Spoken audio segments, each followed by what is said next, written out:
Hi guys, I hope you're doing well. Today we're going to be going over how to make that smooth, deep, like subby hip hop bass that you hear a lot of times like Pete Rock and DJ Premier and guys like that making. So we're going to make it in Serum and then learn some more advanced features of Serum as we do it. So we got a good one in store for you today.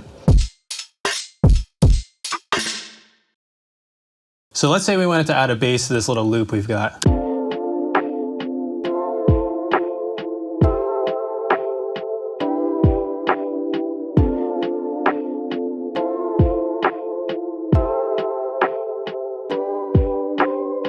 So we're going to start by keeping it simple, and remember we need to select our waveform by clicking where it says default, going to one of these menus, and let's just start with basic WID once again.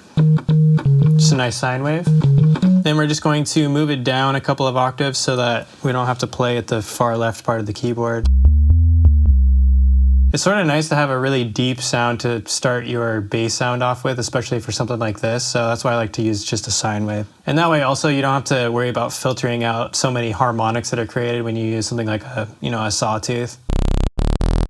The first trick that I want to show you makes use of what's called frequency modulation, or FM for short. And this is going to serve as the basis for your basses. Get it? And the goal of this video is not to get into all the details about how frequency modulation actually works. I'm just going to show you how to set it up here. Essentially, you use one oscillator to modulate the frequency of another. And when you do this really fast, you get some kind of interesting harmonics created in the process. So let's activate oscillator B here and go to the menu at the top right. Just like you've seen, we're going to copy oscillator A over to oscillator B and make the exact same waveform here. Next, let's just turn down the level of oscillator B because we don't actually want to hear it at this point in time. We just want to hear what the frequency modulation sounds like. So in the oscillator A section, let's head down to this little section where it just says off, which is where it is by default. And we're going to click there and it'll give us a menu of different routing options and just different things that we can choose from. And what we want is frequency modulation from B. So select that. And when we start to drag this knob up,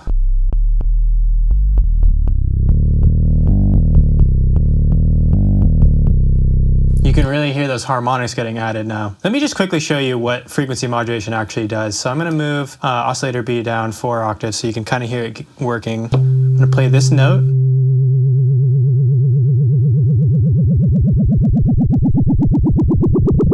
So that's essentially increasing the depth of the frequency modulation. And then when we go back up to our original octaves, it's much faster.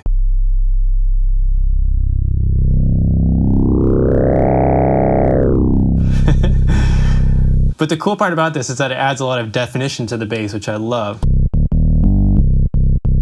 Oh, one thing that I want to mention too is that it's nice with basses if you just keep the voicing on mono so that it keeps only one note playing at the same time, unless you like it when it does this.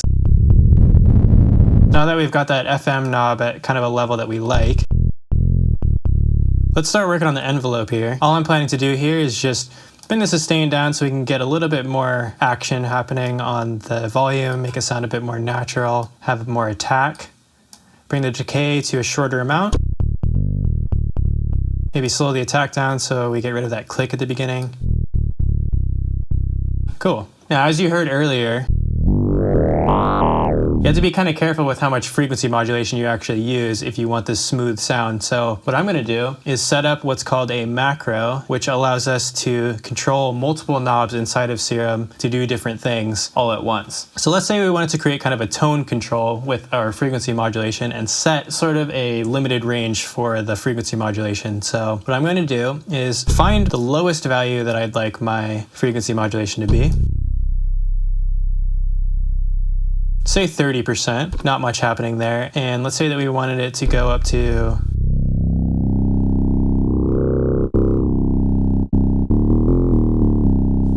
let's say that we wanted the highest value for the frequency modulation to be at 60%. So now what I'm going to do is right click the frequency modulation knob that we have set up here, go down to mod source, and set the mod source to be macro 1. This is your modulation section, and these are where macros 1, 2, 3, and 4 are located. So now what we've done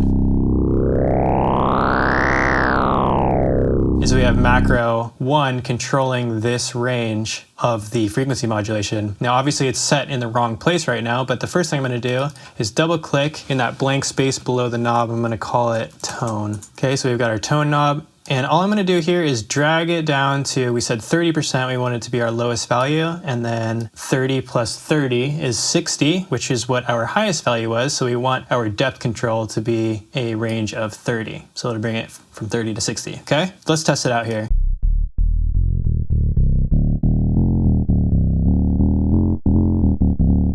Pretty cool, right? One thing that can happen with frequency modulation is the more harmonics that you add, the less subby it kind of gets. So one really cool thing about Serum is that it has a section called sub to add back in those sub harmonics that you want at your root note that you might lose with something like frequency modulation. So if you just activate with the little gray button next to sub, that sub oscillator, right now it's set to a sine wave, and you can choose different waveforms if you'd like, but I'm going to bring mine down to -2 octaves.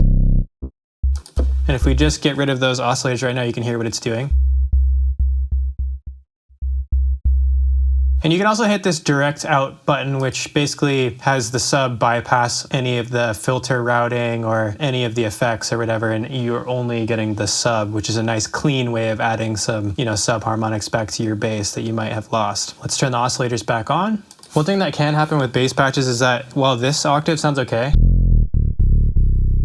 when you start getting into higher stuff, it can start to sound a bit chintzy. So one idea to help fix that is to add a pretty steep low pass filter and set it about there just so it doesn't sound so like fake or whatever. Kind of helps take the edge off of those higher notes. But the problem with that is that now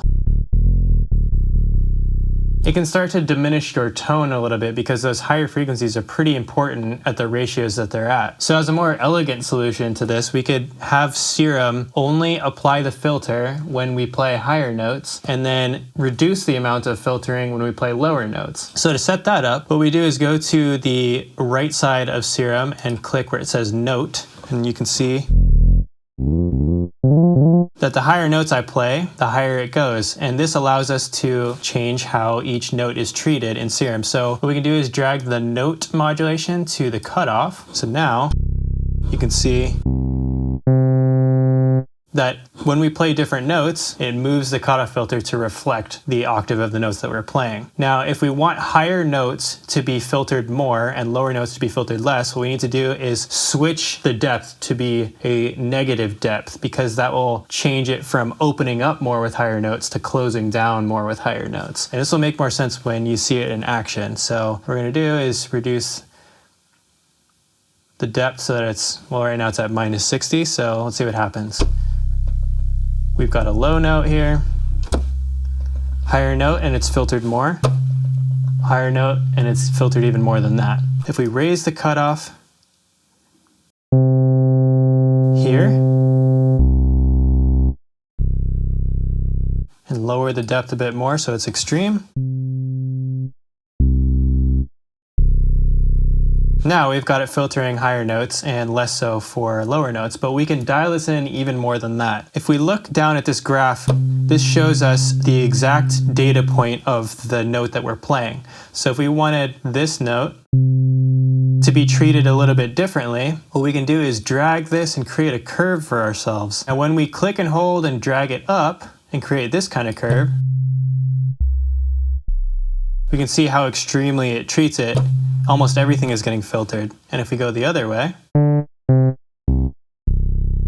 almost nothing is. So there's obviously a balance here. To add a new point, just double click the curve. So let's say we wanted to work on this octave, and we can see that the green dot here is showing us where our note is on this graph. And we pull that up to where we'd like it to be filtered. Let's say about there. So now the lower notes are barely getting filtered at all, but when we get to the higher register, we don't lose any of those nice harmonics, which is one way that you can use that feature of Serum, which is pretty cool. When you're making a patch from scratch, it's nice to start adding controls to make your life easier down the line and give you more flexibility. So if you wanted to control how much those higher notes are getting filtered, what you could do is, in the same way that we did with our frequency modulation knob and creating our tone macro, we could create another one. We could call it a highs macro. So if we just right click the mix knob on the right here in the filter section, and we go to macro 2, now we've set our mix to be controlled by macro 2. And once again, let's just rename it highs, for example. Now the depth control, remember, is this tiny little knob above the main knob, and we pull that all the way down. So now what happens is if we start playing higher notes at the bass, it filters as normal. But if we turn our macro knob called highs all the way up, watch what happens. The filter is doing nothing basically anymore. We can control the way that it sounds. Maybe somewhere in the middle. This patch is turning out to be pretty cool, but let's hear how it sounds in context. So I'm just going to play a really simple bass line over this loop that we've got.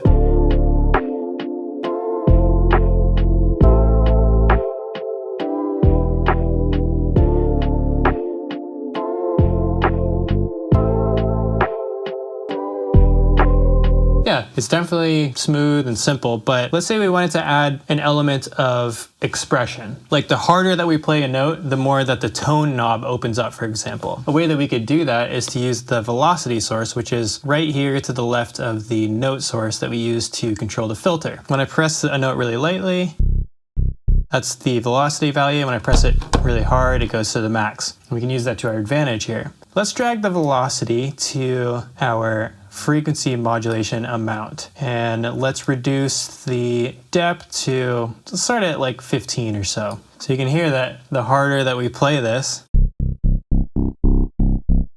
the more the tone opens up. And I actually think that this is too much right now because it's a little too inconsistent. Like, so let's pull that back to about 5.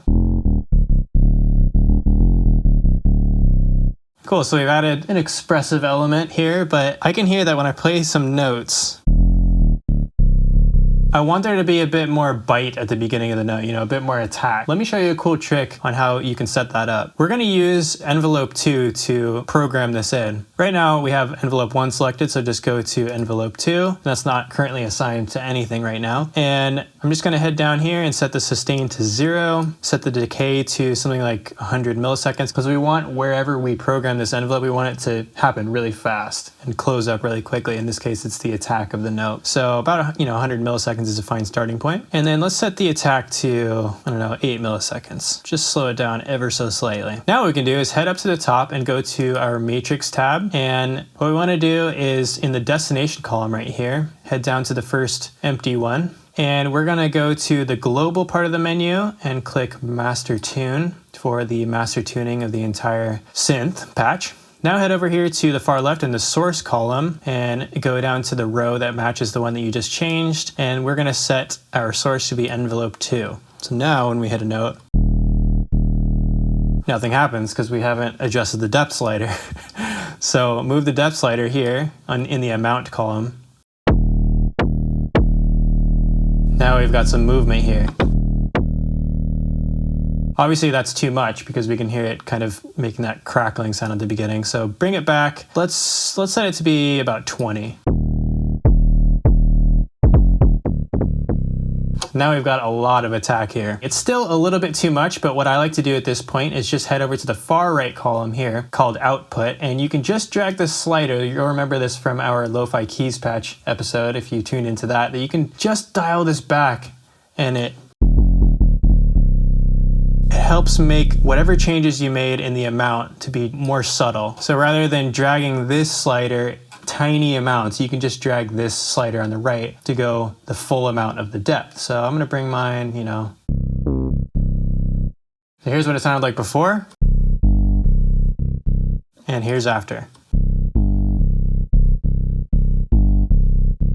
Just adds that little bit of punch to it. So now we're just gonna add a little bit of character to the sound in case we wanted it to be, you know, a little bit more interesting. So what we can do is go up to the very top and go to our effects tab. And what I'm gonna do is activate the filter at the very bottom here by clicking the gray square to the left of filter, and just set filter type to be a bandpass at 24 decibels per octave. And I'm gonna move the cutoff to about 90 hertz. And my plan with this is to use envelope 3 to modulate the filter cutoff from the bandpass filter so that it gives us kind of a wah wah sound. So what we're gonna do is head down to envelope 3 here and make sure you have the tab of envelope 3 clicked so that you are working on the right thing and not changing a different envelope. And I'm just gonna bring the sustain down to about halfway. We're gonna make the attack, you know, on the slower side, like, I don't know, 44 milliseconds is fine. And then let's bring the decay down to like 1/4 of a second so it doesn't take too long to go through its cycle. And now let's drag envelope 3 to the cutoff, just like we talked about. And I'm gonna bring this depth down a bit. To make the bandpass filter have more character, I'm gonna bring this resonance up.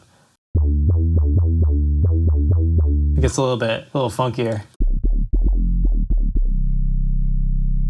Obviously this kind of changes our whole sound, so go to the mix knob on the far right click that, you know the drill by now. Go down to mod source and just put the mod source as macro 3, and let's call this character.